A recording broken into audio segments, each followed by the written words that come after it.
So I've just watched this video put up by Bjorn-Andreas Bull Hansen, who's a kind of outdoorsman, woodsman, explorer. He's a big Norwegian guy. Looks like a Viking. He always hashtags his videos with Viking as well, and it's a great sort of survivalism and outdoorsman kind of channel that he has, or series of channels that he has. But he's talking about wokeness and this idea of the woke lie. And I don't really know, like, when I encounter woke people on a daily basis. Like, I hang out with a lot of people who you might think are woke, sort of young, left of center, liberal types. But a lot of those, like, they constantly talk smack about like race and gender and all sorts of things and make fun of the whole thing. And like, what they're like, they're gammon. Like, yeah, my friends are gammon. Well, a lot of my friends are gammon actually, but I'm trans. I'm trans. I'm bigender. I still believe that. I still absolutely believe that. I think that I have a very deeply feminine element to me, to my makeup. And that's something I think I felt really my entire life, since I was born, since I was a kid. And it explains, a hell of a lot about me. And yeah, I do think I would identify as being bigender, trans, or androgyne, or whatever you like to call me, and I have female alter egos, I cross dress, all this sort of stuff. I'm maybe even bisexual as well, I think, as a woman potentially, or am I a male lesbian like Hazard? In which case I'd be LT, wouldn't I? I'd be a lesbian trans person. Well, yeah, I suppose I would be. I'd be a male lesbian. I'd only get it off with the ladies.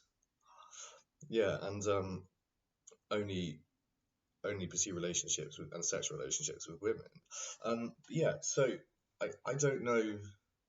Like, the thing about his video, where he really went wrong, Bjorn-Andreas Bull Hansen, is he failed to define what wokeness is. And I think that is the first major failing of the whole movement. And like, what is wokeness? Is it someone who is awake to their gender identity, awake to their sexuality, honest about it, even something like that? Is wokeness trying to be like the new straight, even? I don't know. Or is it like, is it trying to forge a mainstream of diversity? And I'm not so certain I'm against that. And I think really when we look at ourselves, a lot of us would uncover that we fall into an LGBT or T or Q category. And that, yeah, really we are all probably trans or something at the minimum. I reckon we all fall into one of those categories. But is wokeness particularly something to do with gender and sexuality and sexual orientation and how we identify on that level? Like, I don't know. I think it should include more than that. I think it should be awake to more things than that. I think it should include things like environmentalism and our sustainability consciousness, if you like, or a consciousness of our sustainability and how sustainable our actions are, and whether or not we're doing good things for the environment or not. I absolutely think that should be in there as a kind of a general mode of the leftist agenda and social reforms and promoting social justice and equality, which is also what I consider wokeism to be, or wokeness to be. So it contains all things that I firstly identify as. It contains all sorts of things that I like and want to promote. And I think, like, lots of wokeist young hippie types, they're very much in the environmentalist movement, and in have an environmental consciousness and an anti-fascist agenda and all these sorts of things, and it's brilliant. I think it's a beautiful thing, and I disagree with Bjorn-Andreas Bull Hansen. And I think, like, is it not a case that when men sort of approach middle age, that they can become a sort of reactionary? No offense, but it's, or maybe he believes he doesn't have a share in the whole thing or a stake in the whole thing, but a hell of a lot of people out there do, I'm afraid. So yeah, I might as well say, like, I'm woke.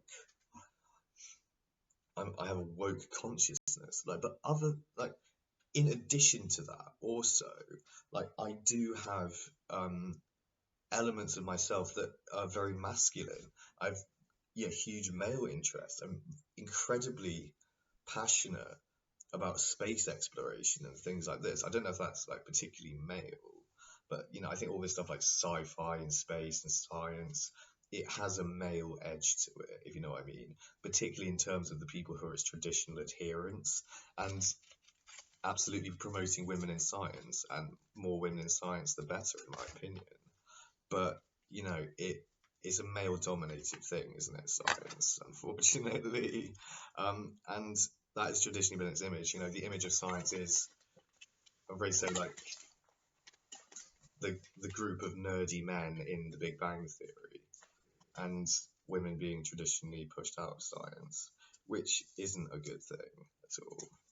Horrible. Yeah, but what I do as a farmer, that's very male dominated. And I don't like the fact that it's male dominated, since I think that there's frankly nothing hotter than a girl in wellies and overalls. And like, oh yeah, girl in boots and overalls, or girl in like farm gear. I think there's absolutely nothing on this earth that's more attractive than that. Or a girl on a tractor. I mean, bloody hell, that's sexiness epitomized, in my opinion. So you absolutely want as many women in agriculture as possible, and for it to frankly be less of a sausage fest.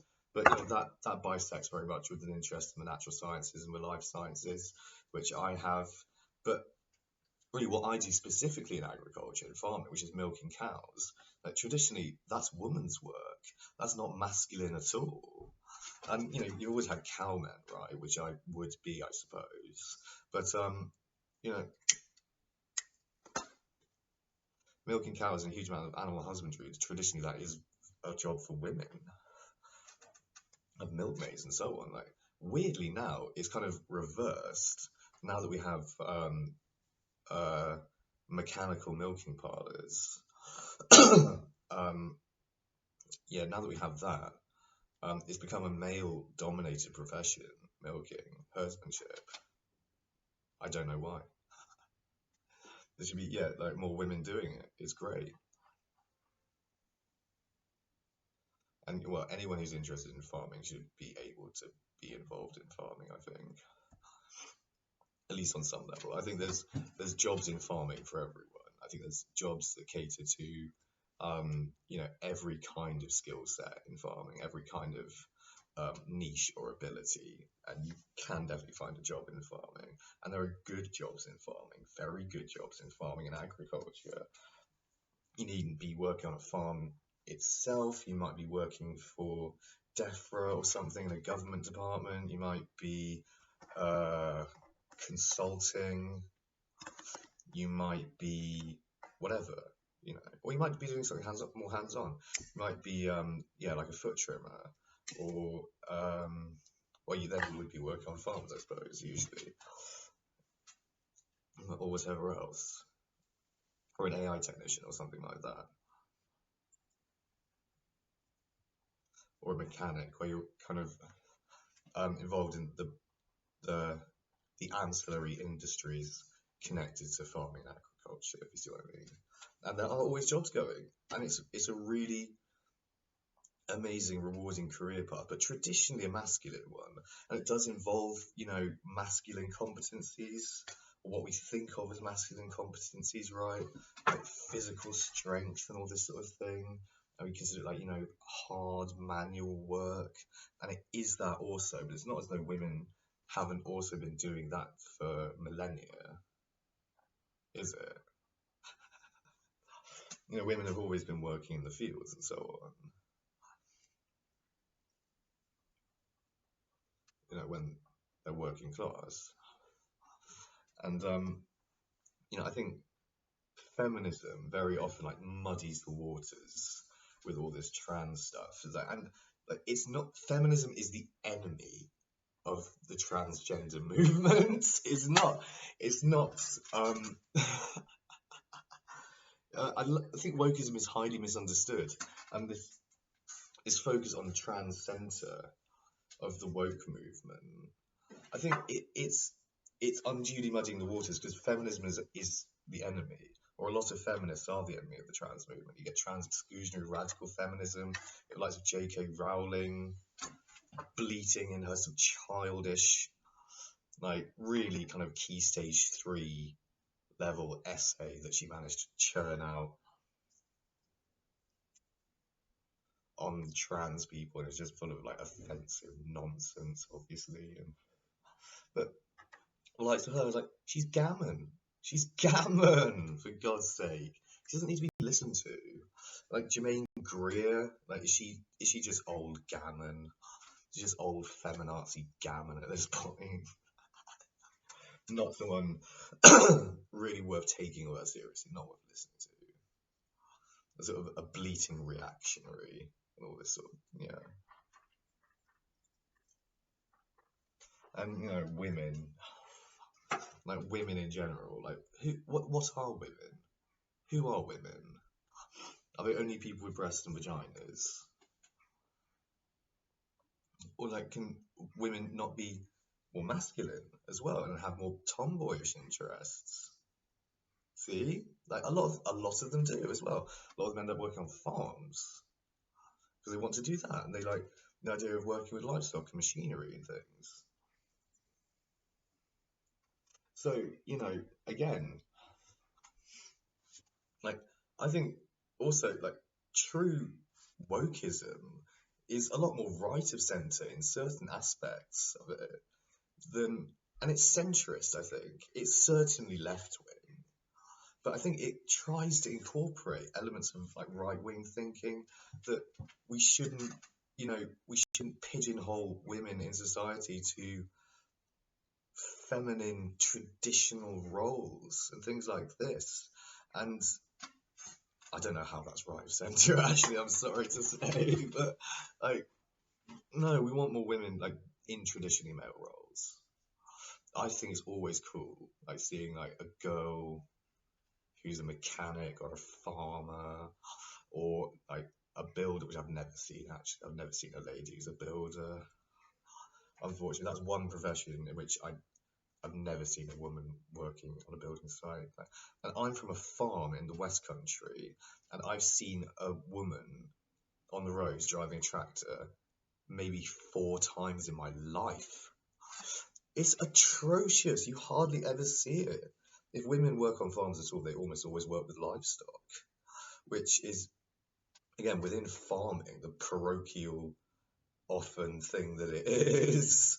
That's seen as more traditionally feminine, or the sort of work for which women are more traditionally cut out. Is that even the truth? I don't know. I doubt it. Really? I mean, can women drive tractors? Of course they can. This has been demonstrated, this footage. There's like one YouTube channel I follow, Laura Farms on YouTube. She's this American farmer girl, and she's got some really awesome kit, some really big machines. And she farms out in the Midwest or something in the United States where they have those like unbelievably huge cornfields and all this sort of stuff. And it's all that kind of big American farming that she does. And like that's all very cool to watch and so on. But it's relatively uncommon here, really, to see women driving tractors, in fields or on the road or whatever. I very, very, very rarely see that. And it's a shame. More girlies should be driving tractors. But I don't know, maybe they can't drive themselves away from the cute cows and so on, and the sheep and whatnot. I don't know. But who am I to say what they should be interested in? Who am I to say what anyone should be interested in? But I think, the reactionary mode of thinking against woke culture doesn't really understand it, because what it is a retaliation against dogmatic traditionalist leftist paradigms that have been outmoded since and uncovered to have been more fascist in terms of their agenda than anything else, right? So like, I would promote the doctrines of equality and diversity, really stressing both things, stressing our uniqueness, our difference, our individuality, how we're not all the same, how we're not all different. And when it comes to these 100 gender identity categories and all these categories that are in the LGBT movement, it is all about diversity. It's all about trying to promote uniqueness and individual difference, and trying to help people in this grand journey of trying to uncover who we really are and trying to find out who we really are. And we make like varying inroads into that process, and have dead ends. Like, I think I finally resolved myself with the issue of cock. I don't think I want to suck cock ever. I don't think I want to have a relationship with a man. I don't want to be gay or bisexual. I'm not gay or bisexual, I don't think. I think I'm a male lesbian, and I think it took me a while to figure that out. And a very long time, actually. Maybe I've just figured it out. Also, maybe I've figured it out quite recently. I'm 29 now, and I've come from a background of strong homophobia, strong transphobia, and it's all the feminism of the right wing. It is. It's women. It's women on the right wing that are right. There's such thing as right-wing women. You do realise this. Yeah, not all women are left of centre. No, not at all. And it's bullying, nasty, narcissistic, right-wing women and men as well. Like, they're gullible, toadying acolytes, the kind of like fawning, whipped, respect for women above all else, nonsense mongers, eunuchs, weasels. That's like the male feminazi type. But no, we should respect one another, really on the same level that we respect men. And men actually don't respect men a hell of a lot on many levels. So if you want true gender equality, and I think wokeism promotes true gender equality, and the ugly truth of that is that as women, you will be exposed to every bit as much criticism as we expose men to, and you'll be ridiculed and pilloried publicly every bit as much as we do to men. And the fact that you're a woman actually has no bearing in our judgments of you, and only your words, deeds, and so on, like she'll expose you to our scrutiny. But that is, of course, the correct attitude. That is the attitude of social justice. And I suppose in a postmodern frame, it's kind of been reappraised, is it not? And we have done this process of subverting the movement, and we have turned it over, and that is wokeism. Wokeism can be seen as a new leftist paradigm within the old traditional left wing that was found to be on certain levels fascist and intolerably so, and then there's the feminazism of the right wing, and that overt fascism of it. And we seek to counteract that very much. So I think Bjorn-Andreas Bull Hansen, I think you're wrong, my man. That's all. I think you're wrong, dude. I think it's perfectly acceptable to be manly and woke, because like, what manlier profession has ever been a farmer, frankly? And if that's what I do, if I work on farms, I'm a farmhand. Farmer. Well, then I'm manly as well. I get manliness, a little feather in my cap and outdoorsman shit as well, kind of, from farming. But it's also deeply feminine what I do as well, in an unusual way. Like, there's nurturing elements to it. The nurturing element of taking care of livestock and looking after animals. Like, there's a big nurturing element to it, and it is deeply feminine also. And that part of agriculture should be respected as much as the brash, brawny, outdoorsman-y kind of like, I will cut back these trees and make a field, and we shall grow crops and all this stuff. And the man tackling the elements. It's also the woman taking care of the homesteads and everything else, taking care of all the livestock, and they would have been, and assisting men in the fields. So yeah, I mean, gender delineates, and there's differences in gender roles throughout history, of course, for a variety of reasons. I think a variety of immediate economic concerns, more like, and but nonetheless, we're both involved in being hardy, outdoorsy, awesome people, strong people, physically strong and mentally and emotionally strong and capable, and all these sorts of things, and self-reliant, and everything else. And that is what we can be as all people. And that is more like what being woke is, in my opinion, I think. And we can be all those things. We can be masculine and feminine. We can be manly girls, we can be feminine boys, or effeminate men. But then again, like, what is masculinity? What is femininity? It comes down to like what really where Bjorn-Andreas Bull Hansen majorly fucks up. He didn't define terms properly enough, and that's really what I've been struggling to do throughout the entirety of this video. Yeah, you got to define your terms, my man. Otherwise, like, it's just a vague, nebulous enemy of people with blue hair, and wokeness isn't quite like that. I don't think. So thank you for watching, everyone. Bye bye. I love you lots.